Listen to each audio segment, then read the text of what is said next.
Matador. This boss is considered by many to be the gatekeeping boss of Nocturne, feared by newcomers and mechanically challenged alike.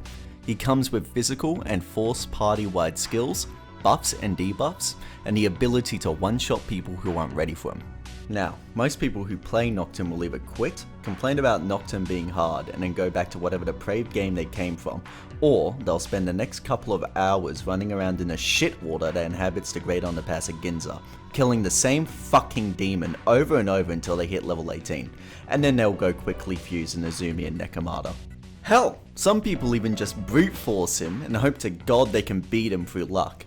But what if I told you there was a more consistent, tedious, and autistic method to beat Matador without heavily grinding your barely existent grey matter into paste?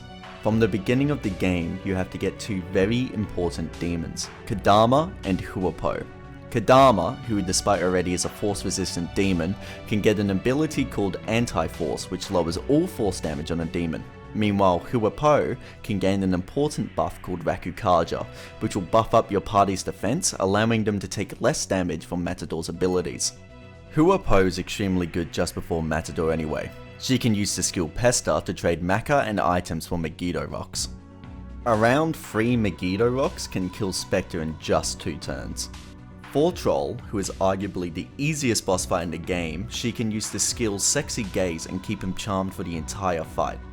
I just recommend watching out nonetheless. Yeah sure, it's an easy fight, but Nocturne on hard will always find a way to fuck you over. Are you With those 2 important demons, you must fuse them into 2 different demons. The first one is Inugami.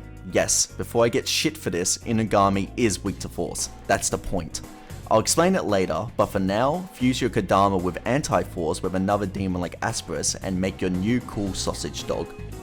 Now, I greatly recommend fusing Inugami the instant you get to level 13, and doing side content before Matador with him in your party, because the next ability he gets is Meteor, and that's vital for helping your demon survive the fight.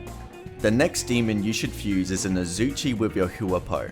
Yes, the only fusion combination for Nezuchi with Huapo is a level 17 Minakata, but we're not fusing in the traditional sense, we're sacrificing Huapo for a Rakukaja ability and getting 2 fusion fodder demons instead to make Nezuchi.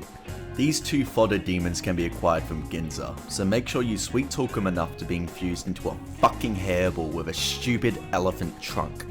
These 2 demons, Dumb and Dumber, are used to make sure the Matador fight goes as smoothly as possible, but there's 1 more demon slot left. You can put whatever you think would be good here.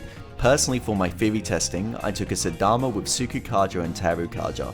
Sukukaja keeps you at the same level as Matador, meanwhile even 1 instance of Tarukaja will boost your demons and your damage enough to allow you to rush him down.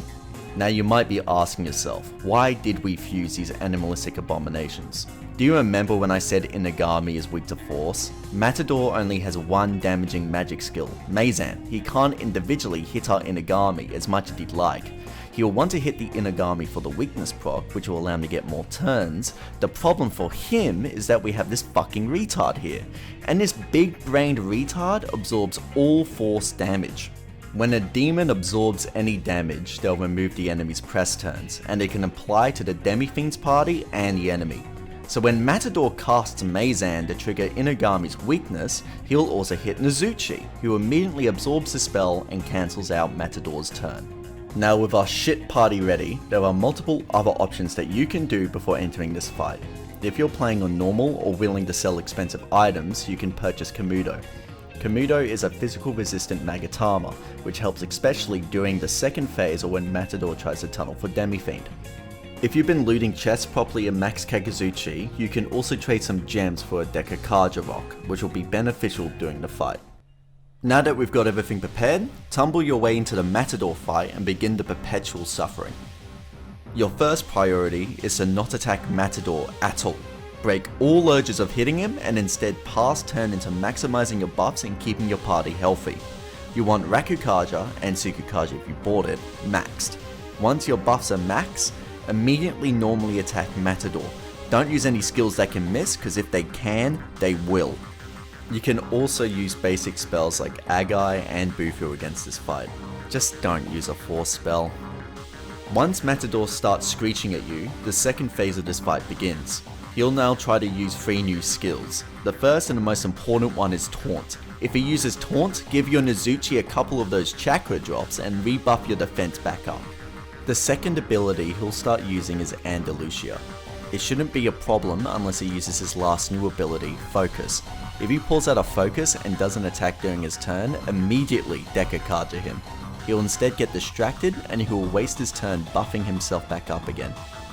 If you have Deca Kaja'd him, you can also risk your chance of winning and use skills like Lunge until he buffs himself back up. The instant you see him change his pose, rush him down with normal attacks and spells.